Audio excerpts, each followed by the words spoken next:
हर खबर पर होगी आपकी नजर। चैनल को करें सब्सक्राइब और दबाएं बेल आइकॉन ताकि हर खबर पहुंचे सबसे पहले आपके पास।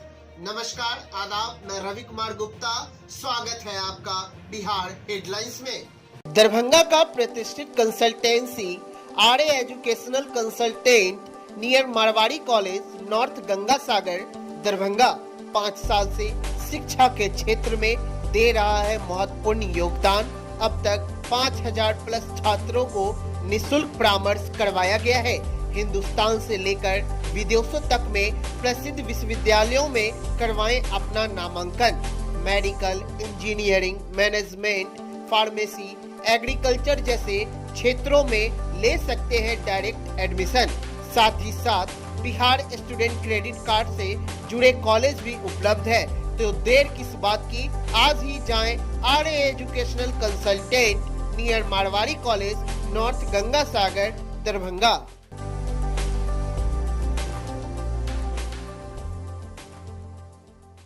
दानापुर में ब्रह्मपुर मेल ट्रेन की चपेट में आया ऑटो ड्राइवर की तत्परता से टला बड़ा हादसा। 30 मार्च 2019 तक डिप्लोमा इन एजुकेशन नहीं करने वाले शिक्षकों की नौकरी अब नहीं जाएगी, हाई कोर्ट ने दिए आदेश। गोपालगंज में पबजी के चक्कर में दोस्त ने ही दोस्त को मार डाला, नदी में फेंका लाश। नालंदा में दिन दहाड़े डकैती, 10 लाख की जेवर में नगद लेकर चंपत बने डकैत। बॉलीवुड एक्टर सोनू सूद ने बिहार के एथलीट को दी मदद, मुफ्त में घुटनों का कराया इलाज। बिहार में सैकड़ों करोड़ों की शराब बेचने वाला हरियाणा का तस्कर गिरफ्तार। दरभंगा एयरपोर्ट पर एप्रन का निर्माण कार्य जोरों शोरों से। डीएम दरभंगा ने मनीगाछी में नल जल योजना की समीक्षा में कहा, 15 फरवरी तक काम पूरा नहीं करने वाले पर करे प्राथमिकी। अब खबरें विस्तार से। दानापुर मंडल के बाढ़ और अतमल गोला स्टेशन के बीच रजपुरा गांव के पास उस वक्त अफरा तफरी की स्थिति उत्पन्न हो गई जब रेलवे ट्रैक पार कर रहे एक ऑटो ब्रह्मपुत्र मेल की चपेट में आ गई। ट्रैक से टक्कर के बाद ऑटो पूरी तरह से क्षतिग्रस्त हो गया। ऑटो पर कुल 5 लोग सवार थे। इस हादसे में किसी की हताहत होने की खबर नहीं है। घटना के संबंध में बताया जाता है कि अप लाइन पर आ रही ब्रह्मपुत्र मेल से रेलवे ट्रैक पार कर रही एक ऑटो अचानक टकरा गई। ऑटो पर नजर पड़ते ही ट्रेन के ड्राइवर ने इमरजेंसी ब्रेक लगा दिया, जिससे बड़ी घटना होते होते बच गई। ट्रेन की ड्राइवर की तत्परता से ऑटो पर सवार सभी लोग बाल बाल बच गए। हालांकि इस हादसे में ऑटो पूरी तरह से क्षतिग्रस्त हो गया, जबकि ट्रेन के इंजन को आंशिक क्षति पहुंची। हादसे के बाद रेलवे पदाधिकारियों ने घटनास्थल का जायजा लिया।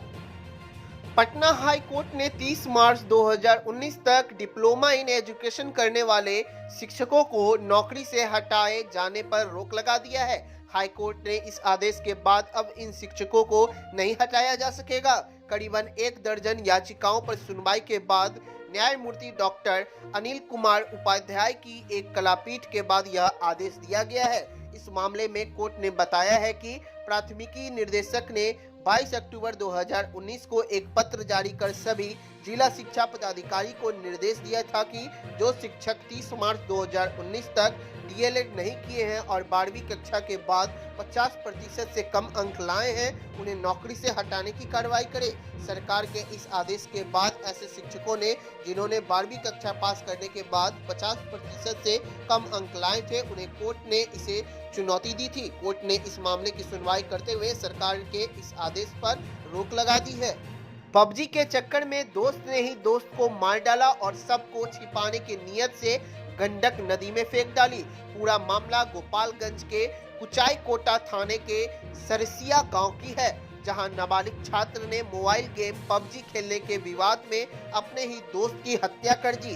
मृतक 11वीं क्लास का छात्र था। परिजनों के अनुसार रोशन पिछले कई दिनों से लापता था, जिसके बाद परिजनों ने कुचाई कोटा थाने में अपहरण की एक एफआईआर दर्ज कराई थी। अपहरण की प्राथमिकी दर्ज होने के बाद पुलिस ने शक के आधार पर छात्र के तीनों दोस्तों को हिरासत में लिया और उनसे कड़ी पूछताछ की। पूछताछ के दौरान दोस्त टूट गए और उन्होंने पूरा मामला बताया। दोस्त ने बताया कि उन्होंने हत्या करने के बाद रोशन के शव को गंडक नदी में फेंक दिया। के बाद विशंबरपुर पुलिस ने कल मटिहानिया गांव पहुंची और गंडक नदी में शव बरामद के लिए सर्च ऑपरेशन शुरू कर दिया। मृतक छात्र की पहचान 14 साल के रोशन अली के रूप में की गई है।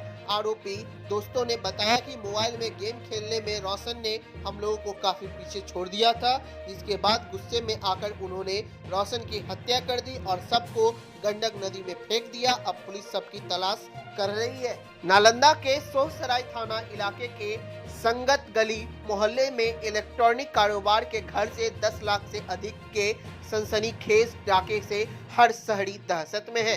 गौरतलब की बात यह है कि बदमाश पूरी रेकी के साथ आए थे। बदमाश इतने बेखौफ थे कि डकैती के दौरान कारोबारी के बेटे को बंधक बना रखा था और घर से नकदी जेवर सहित 10 लाख से अधिक की संपत्ति लूट ली। वारदात को अंजाम देने के बाद बदमाश आराम से मौके से फरार हो गए।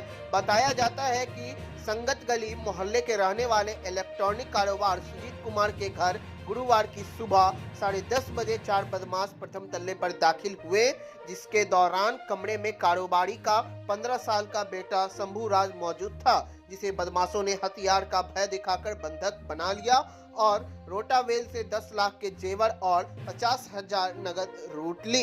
इस दौरान कारोबारी की पत्नी सुनैना दूसरे तल्ले पर खाना बना रही थी। उसको इस बात की भनक तक नहीं लगी। घटना को अंजाम देने के बाद बदमाश पैदल ही फरार हो गए। मामले की जानकारी मिलते ही पुलिस अधिकारी मौके पर पहुंचे और जांच में जुट गए। वहीं दिन दहाड़े इस वारदात के बाद से मोहल्ले के लोग दहशत में हैं। कोरोना काल के समय गरीबों के मसीहा बनकर उनकी उम्मीद करने वाले एक्टर सोनू सूद ने एक बार फिर से अपना बड़प्पन दिखाया है।